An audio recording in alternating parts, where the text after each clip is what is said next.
పప్పు తింటే గ్యాస్ వస్తున్నది అని చాలామంది కందిపప్పు తినటానికి కూడా వెనకాడుతూ ఉంటారు. మరి ప్రోటీన్ అనేది బాగా అందటానికి పప్పు చాలా అవసరం. కానీ గ్యాస్ రాకుండా తేలిగ్గా అరగటానికి ఉపయోగపడే పప్పులో కందిపప్పు తర్వాత స్థానం కూడా పెసరపప్పుకు ఉంటుంది. 100 గ్రాముల పెసరపప్పులో 25% ప్రోటీన్ ఉంటుంది, అంటే 25 గ్రాములు అన్నమాట.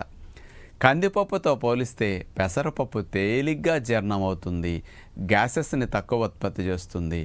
పిల్లల దగ్గర నుంచి ముసలివారి వరకు పొట్టకు అసౌకర్యం లేకుండా సులభంగా జీర్ణమై ఒంటికి బాగా పడుతుందన్నమాట.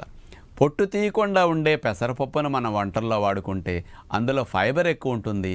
ఫైబర్ ఎక్కువ ఉన్న ఈ పెసరపప్పు కనుక వాడుకుంటే స్లోగా అరుగుతుంది, స్లోగా గ్లూకోజ్ బ్లడ్లోకి వెళ్ళి చక్కెర స్థాయిలు పెరగకుండా, బరువు పెరగకుండా మంచి ప్రోటీన్ అందించడానికి పెసరపప్పు పప్పుల్లో బెస్ట్ అని చెప్పొచ్చు.